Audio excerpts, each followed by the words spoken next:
মৃত্যুর আগ পর্যন্ত আমাদের সময়।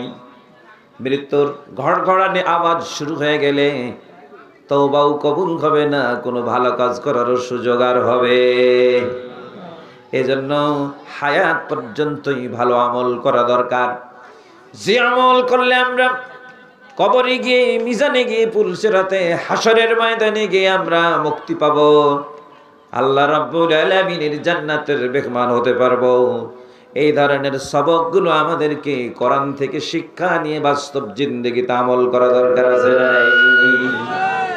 এই জন্য মোহতারাম ভাইরা, প্রথমে আগে আমরা আল্লাহর কিতাবের পরিচয় দিই। সূরা আল বাকারার প্রথম অংশ থেকে যে আয়াতে কারিমা আমি তেলাওয়াত করেছি আপনাদের সবার জানা, আমার সাথে বলবেন আউযু বিল্লাহি মিনাশ শাইতানির রাজিম, বিসমিল্লাহির রহমানির রহিম, যালিকাল কিতাবু লা রাইবা ফীহি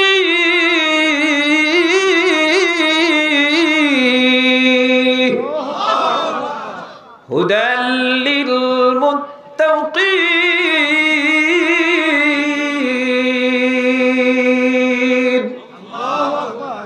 আল্লাহ রাব্বুল আলামিন বলেন, ওই সেই কিতাব যে কিতাবের মধ্যে কোনো ভুল নাই, কোনো ত্রুটি নাই, কোনো অপূর্ণতা নাই,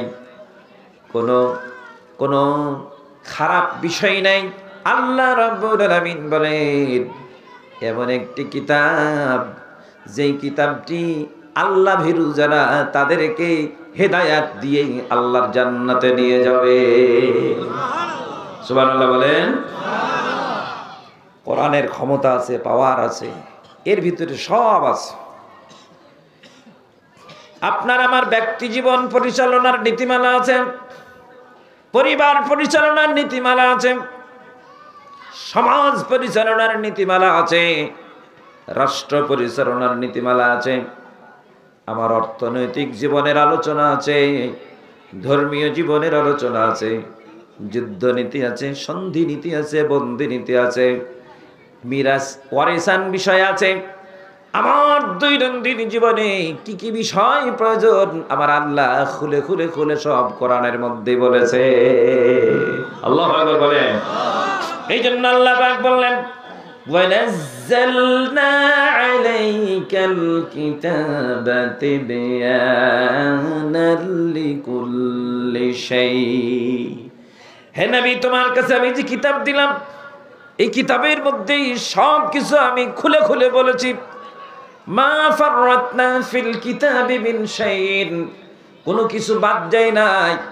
মানুষের জীবনে যা প্রয়োজন আল্লাহ বললেন সব লিপিবদ্ধ করে দিয়েছি, সব বলে দিয়েছি। সুতরাং এই কিতাব হলো আল্লাহর নাজিল করা, আল্লাহর কালাম, আল্লাহর বাণী, আল্লাহর নাজিল করা কিতাব। উদ্দেশ্য কি? আল্লাহ পাক বলেন, শাহরু রমাদানাল্লাযী উনজিলা ফীহিল কুরআন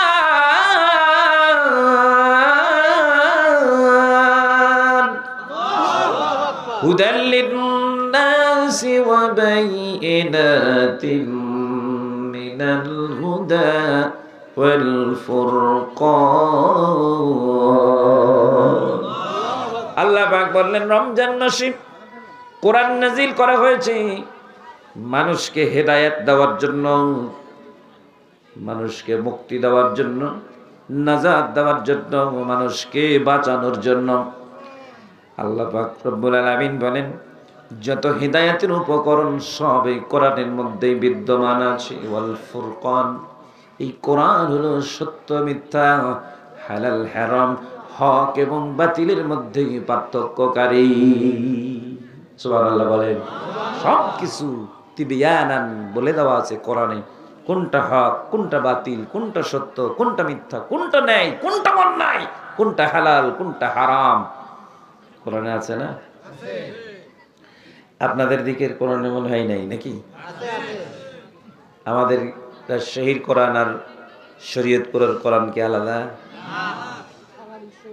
সারা বিশ্বের কোরআন একই না আলাদা? আহা, গোটা পৃথিবীর মানুষ যদি একদিকে হয়ে কোরআনের বিরোধী হয়ে যায়, কোরআনের কোনো ক্ষতি হবে? কোনো অসুবিধা হবে? কোরআন মনে হয় বিপদে পড়ে যাবে নাকি? দিনী ভাইরা আমার, দুটো জিনিস মনে রাখেন। কোরআন এসেছে মানুষকে মুক্তি দিতে। পৃথিবীর মানুষ যদি কোরআনের বিরুদ্ধে চলে যায়, কোরআনের কোনো ক্ষতি হবে? ইসলাম এসেছে মানুষকে জীবন বিধান দিয়ে, পূর্ণাঙ্গ নিয়ম নীতিমালা দিয়ে সুষ্ঠু পরিবেশ তৈরি করার জন্য। মানুষ যদি ইসলাম না মানে, কোরআনের যেমন ক্ষতি হবে না, ইসলামেরও তেমন কোনো ক্ষতি হবে না। কোরআন আর ইসলাম না মানলে মানুষের ক্ষতি হবে। কথা বলেন ঠিক না বেঠিক? আজকে একটু দুনিয়ার দিকে নজর দেন তো, আপনারা তো আপডেট, কারণ মোবাইল ফোন সবার কাছে আছে। আপডেট মানুষ আপনারা, গোটা পৃথিবীর খবর নেন। মানুষ কি খুব সুখে আছে? মনে করেন খুব সুখে আছে না? খুব সুখে নাই ভাই। চকচক করলে সোনা হয় না। মানুষের দুটা রূপ আছে, একটা উপরের অংশ, একটা ভেতরের অংশ। উপরের অংশটা দেখা যায় কিন্তু ভেতরেরটা দেখা যায় না। আজকে গোটা পৃথিবীর মানুষ দুই শিবিরে বিভক্ত হয়েছে। একটা হচ্ছে শান্তির পক্ষের আর একটা হচ্ছে অশান্তির পক্ষের। দুই শিবিরে মানুষ বিভক্ত। এক শিবির ইসলামের পক্ষে আর এক শিবির ইসলামের বিপক্ষে। দুই শিবিরে গোটা পৃথিবীর মানুষ দাঁড়িয়ে গেছে। কিন্তু মজার ব্যাপার হলো, যারা চাই ইসলাম জমিন থেকে উঠে যাক, কোটি কোটি ডলার ইসলামের বিরুদ্ধে ইনভেস্ট করছে, ওই দেশের মানুষগুলো গোপনে গোপনে ইসলাম কবুল করছে। আল্লাহু আকবার বলেন। আমাদের পার্শ্ববর্তী দেশ ইন্ডিয়া, ভারত, ভারতের অবস্থা আরো ভয়াবহ। ভয়াবহ মানে, আমি এই গত কিছুদিন আগে, এক সপ্তাহ হলো ঢাকায় একটা প্রোগ্রাম ছিল। তো ভারত থেকে একজন ইসলামী বিশেষজ্ঞ এসেছিলেন, উনিও ছিলেন, আমিও ছিলাম। তো ওনার সাথে আলোচনা করলাম। উনি বললেন যে, মোহতারাম, আপনারা তো শুধু একটা অংশ জানতে পারছেন যে ওখানে বিজেপি সরকার, এটা হচ্ছে চূড়ান্ত রূপে ধর্মীয় মানে গোড়া সরকার। গোড়া মানে ওরা ওদের ধর্মকে, বিজেপি সরকার হিন্দু ইজমকে প্রতিষ্ঠিত করার জন্য পাগলের মতো হয়ে গেছে। এই জন্য আমাদের মসজিদ ভেঙে দিয়ে ওরা মন্দির বানাইছে। ঠিক না বেটি? ওদের ধর্মকে জয় শ্রীরাম বলে প্রতিষ্ঠিত করতে চায়। কিন্তু মজার বিষয় হচ্ছে, ভারতে প্রত্যেক বছর 8.2% করে মানুষ ইসলামের পক্ষে কালেমা পড়ে ইসলামের পতাকা তলে অংশগ্রহণ করছে। আল্লাহু আকবার বলেন। যদি এই চিত্র হয়ে থাকে, প্রকাশ হচ্ছে না কেন? তো বলছে প্রকাশ করবে কে? গভর্নমেন্ট যখন ইন্টেনশনালি বিষয়গুলো বুঝতে পারে এটাকে চাপা দেওয়ার জন্য, তখন ওরা উঠে পড়ে লেগেছে যাতে করে বাইরে প্রকাশ না হয়। এটাই যেন প্রকাশ পায় যে না, ওখানে হিন্দুত্ববাদ, হিন্দু ইজমই ইস্টাবলিশড আছে, কিন্তু ভেতরের খবরটা ভিন্ন।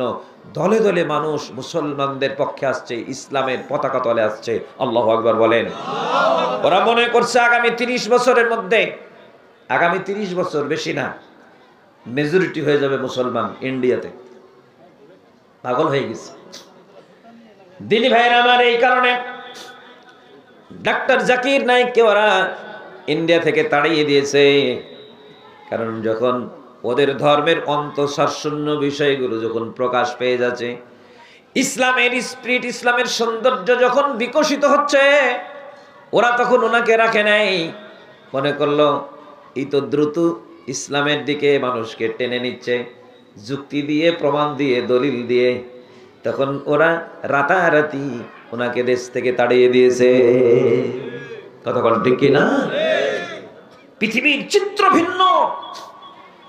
আমেরিকা বললাম, ওদের একটা আমি রিপোর্ট পড়লাম, আগামী 50 বছর ওরা টার্গেট করেছে আমেরিকা মুসলমানদের হাতে চলে যাবে। 50 বছর ওরা টার্গেট করেছে। ইউরোপের অধিকাংশ দেশগুলো ওরা আশঙ্কা করছে আগামী 50 বছরের মধ্যে মুসলমান মেজরিটি হবে। অস্ট্রেলিয়া, কানাডা একে আতঙ্কে আছে। আপনারা হয়তো মনে করছেন গোটা পৃথিবীর বুকে মুসলিমদেরকে আজকে কোণঠাসা করে ফেলা হয়েছে। কোণঠাসা করেছে যেমন সত্য, ওরাও কিন্তু বিপদে আছে, এটাও কিন্তু সত্য। কি ঠিক না বেটি?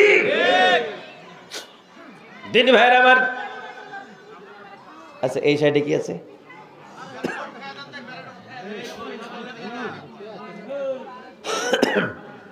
না এখানে যদি গল্প চলে তাহলে হলো।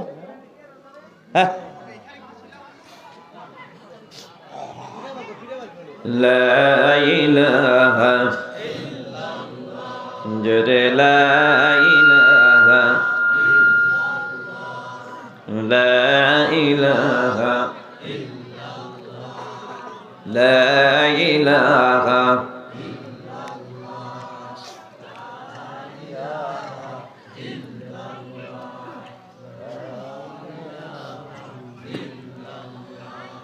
লা ইলাহা ইল্লাল্লাহ মুহাম্মাদুর রাসূলুল্লাহ সাল্লাল্লাহু আলাইহি ওয়াসাল্লাম। বাইরে খুবই খারাপ লাগছে এবার ভাইরা। আমি কিন্তু এমনি গল্প কম বলি, কোরআনের আয়াত দিয়ে কথা বলি। আমি আজকেও চেষ্টা করব আল্লাহর কোরআনকে সামনে নিয়ে কিছু কথা বলার। দিনী ভাইরা আমার, এই জন্য বলছিলাম আমরা মূলের সাথে থাকব, আমরা কোরআনের সাথে থাকব, ইসলামের সাথে থাকব। যদি আপনারা কোরআন পাহারা দেন, ইসলাম পাহারা দেন, আল্লাহ পাক বললেন ইযা জাআ নাসরুল্লাহি ওয়াল ফাত, যখন আসবে আল্লাহর সাহায্য এবং বিজয়। ওয়া রাআইতান নাস, হে রাসূল আপনি তখন দেখবেন সাধারণ মানুষ যারা আছে ইয়াদখুলুনা ফি দীনিল্লাহি আফওয়াজা, তখন দলে দলে কাতারে কাতারে মানুষ আল্লাহর দ্বীনের ভিতরে দাখিল হবে। আলহামদুলিল্লাহ বলেন। এখন পরিবেশ অনেকটা অনুকূল হয়ে গেছে, হয়েছে না ভাই? এমন একটা সময় ছিল মাহফিল করা কঠিন বিপদ, কিন্তু উন্মুক্ত পরিবেশ, অনুকূল পরিবেশ তৈরি করে দিলেন কে? আজকে মানুষের ভিতরে কোনো বাধা নাই, কোনো প্রতিবন্ধকতা নাই। মহল্লায় মহল্লায় এতদিন মাহফিল করতে পারে নাই, কিন্তু এখন মাহফিল করার প্রতিযোগিতা চালু হয়ে গেছে। গান বাজনা উঠে গেল, সার্কাস যাত্রা, কনসার্ট নাই। মহান বিজয় দিবস 16ই ডিসেম্বর পার হয়ে গেল, একটা সুন্দর পরিবেশে অন্য রকমের বিজয় উৎসব জাতি উৎপাদন ও উপভোগ করলো। কিন্তু এতদিন আমরা চিত্র দেখেছিলাম একরকম, এখন হয়ে গেছে ভিন্ন রকম। প্রত্যেকটা এলাকাতে এখন মনে হচ্ছে ইসলামের আবহ বিদ্যমান।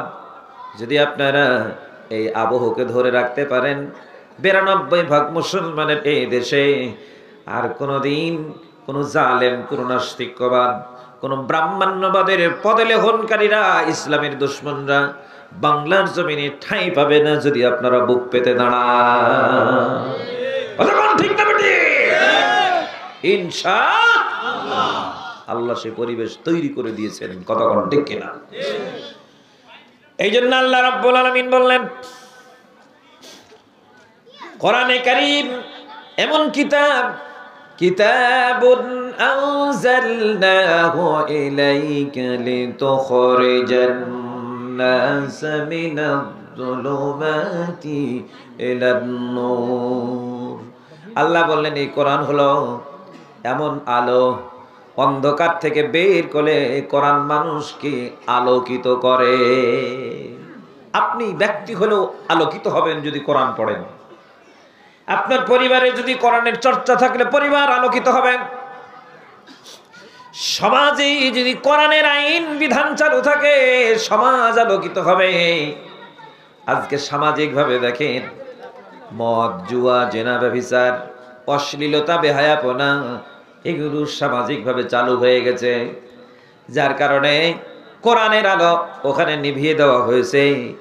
আজকে যদি সামাজিকভাবে কোরআনের বিধান চালু থাকতো, মদখোরকে যদি 80 বেত মারার বিধান থাকতো, চোর চুরি করলে যদি হাত কেটে দেওয়ার বিধান থাকতো, জেনাকারীর বিরুদ্ধে যদি 100 বেত মারার বিধান যদি সমাজে চালু থাকতো, আল্লাহর কসম করে বলছি আমার বাংলাদেশটাকে আজকের লুটপাটের স্বর্গরাজ্য কেউ বানাতে পারতো না।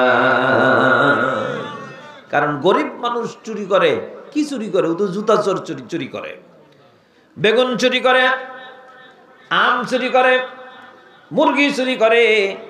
এদের জন্য তো হাত কাটার বিধান নেই, কিন্তু এক কলমের খোঁচাই শিক্ষিত চোরেরা শত শত কোটি, হাজার হাজার কোটি টাকা চুরি করে, ডাকাতি করে। আমার আল্লাহ বলছেন এই চোর আর ডাকাতের তো হাত কাটার বিধান আছে। কিন্তু জুতা চোর ধরা পড়লে জুতা চোর গণপিটুনি খায়, আর বড় চোরেরা বেকসুর খালাস, ওরা বিমানবন্দর ব্যবহার করে বিদেশে পালায়। কতক্ষণ ঠিক না বেটে? এই হচ্ছে চিত্র। যদি ইসলাম কায়েম থাকতো আমার দেশে চোর থাকতো না, ডাকাত থাকতো না, জেনাকারও থাকতো না। কতক্ষণ ঠিক না বেটে? দিনী ভাইরা এই জন্য অনুরোধ করবো, আমরা কি কোরআনের পক্ষে থাকতে হবে? পারবো? দুই হাত উঁচু করে দেখান, লিল্লাহ তাকবীর। আল কোরআনের আলো শুধু ঘরেই জ্বালবেন, এটা ঘরের বাইরে, এবার বড় ঘরে নেন, এটা পারা যাবে না। আগামী দিনে সিদ্ধান্ত নেন আমরা আল্লাহর কোরআনকে সংসদে নিয়ে যাব। জোরে বলেন ইনশাআল্লাহ। সমস্যার আওয়াজের আল কোরআনের আলো ঘরের বাইরে নিবেন না, ইরাদা করেছে সংসদে জ্বালো। এবার জ্বালবো আমরা সংসদে, আল কোরআনের আলো সংসদে জ্বালো। আলহামদুলিল্লাহ, দীর্ঘদিনের অভ্যাস তো দূর হচ্ছে না। আল্লাহ যেন কবুল করেন, আমিন বলেন, জোরে বলেন আমিন। কোরআনের পক্ষে থাকবো আমরা, বলেন ইনশাআল্লাহ। আল্লাহ রাব্বুল আলামিন বলেন ইন্নাদ-দীন ইনদাল্লাহিল ইসলাম। দ্বিতীয় নম্বর হচ্ছে আল্লাহর কাছে মনোনীত দিন, তার নাম ইসলাম। বলেন তার নাম কি? একমাত্র পূর্ণাঙ্গ মোকাম্মাল দ্বীনের নাম ইসলাম। আল্লাহ নিজে বলছেন আল-ইয়াউমা আকমালতু লাকুম দীনাকুম ওয়া আতমামতু আলাইকুম নি'মাতি ওয়া রাদিতু লাকুমুল ইসলাম দীনা। আল্লাহ পাক বলেন আজকের দিন ইসলাম কি পরিপূর্ণতা দিলাম, আমার নিয়ামতকে পূর্ণতা দিলাম, আর তোমাদেরকে ইসলামকে দিন হিসাবে দিয়ে আমি আল্লাহ রাব্বুল আলামিন রাজি খুশি হয়ে গেলাম। তাহলে ইসলামের ব্যাপারে আল্লাহ খুশি আছেন। আর অন্যান্য দিনে তো আছে না? আছে। অন্যগুলো হলো আদিয়ানে বাতিলা, হিন্দুইজম, খ্রিস্টানিজম, ইহুদিজম, বৌদ্ধইজম, এগুলো সব ইজম, কিন্তু ওগুলো দিনের নামে বাতিলা। কতক্ষণ ঠিক কিনা? ওগুলোর সাথে আল্লাহর কোনো সম্পর্ক আছে? কতক্ষণ আছে? সব বাতিলা। আর ইসলাম হলো একমাত্র পূর্ণাঙ্গ, ইসলাম হলো হক দিন। এখন মুসলমান কি অন্য দিনের সাথে কোনো কিছু মিলিয়ে ভাগাভাগি করে চলতে পারে? মুসলমান থাকবে ইসলামের পক্ষে, অন্যরা থাকবে ওদের দিনের পক্ষে। কতক্ষণ ঠিক কিনা? আমার দেশে অন্য ধর্মের মানুষ আছে, থাকবে, কারণ জোর করে কোন মানুষকে মুসলিম বানানোর বিধান আল্লাহ দেয় নাই। দিয়েছে নাকি? কোন হিন্দুকে জোর করে কালেমা পড়ায় মুসলমান বানা যাবে? আল্লাহ নিষেধ করেছেন লা ইকরাহা ফিদ্দীন, জবরদস্তি করে কাউকে দিনের ভিতরে প্রবেশ করায়ও না। ওদের জন্য ওদের দিন, আমাদের জন্য আমাদের দিন।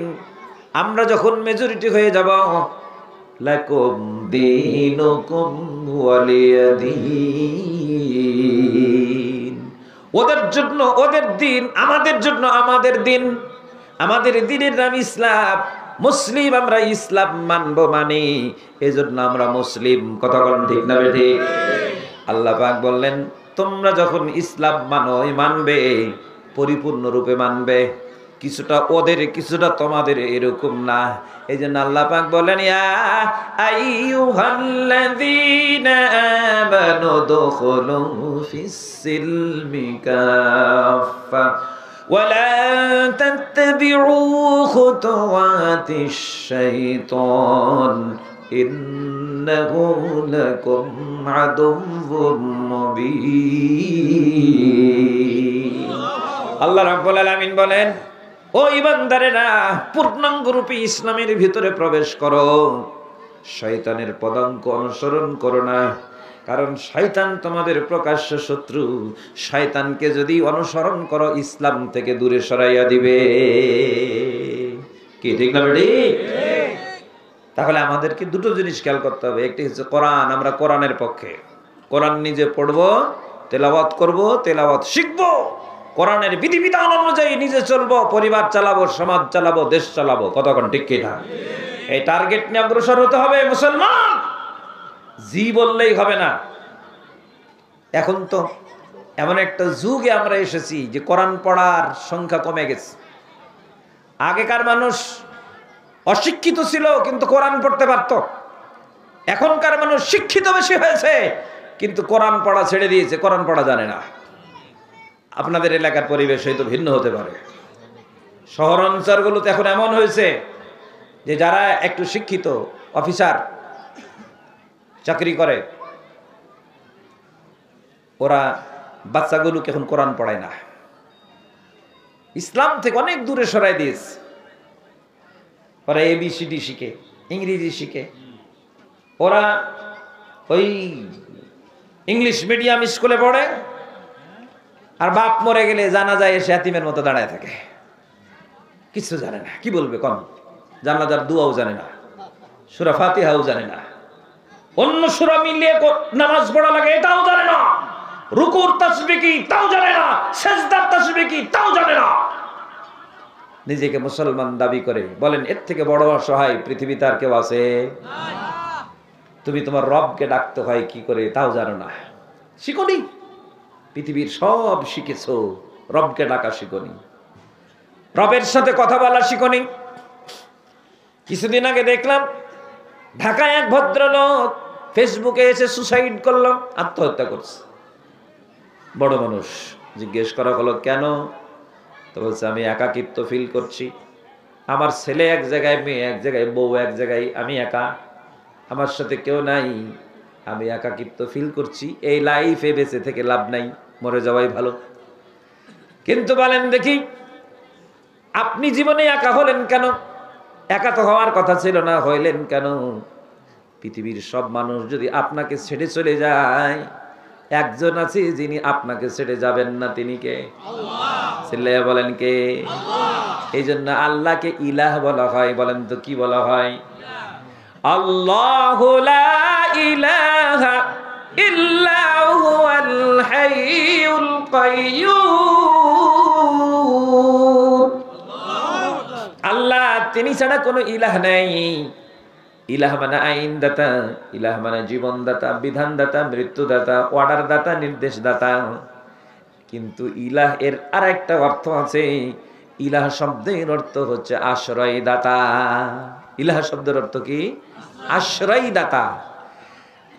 ইলাহুন এসেছে, ইলাহ শব্দটি এসেছে উলুহিন থেকে। উলুহুন শব্দের অর্থ আশ্রয় দাতা। কারণ পৃথিবীতে মানুষ বাবার কাছ থেকে নিরাশ হতে পারে, বাবা সন্তানকে বঞ্চিত করতে পারে, মা সন্তানকে বঞ্চিত করতে পারে, ভাই ভাইকে বঞ্চিত করতে পারে, প্রেমিক প্রেমিকাকে বঞ্চিত করতে পারে, কিন্তু স্ত্রী স্বামীকে বঞ্চিত করতে পারে, স্বামী স্ত্রীকে বঞ্চিত করতে পারে।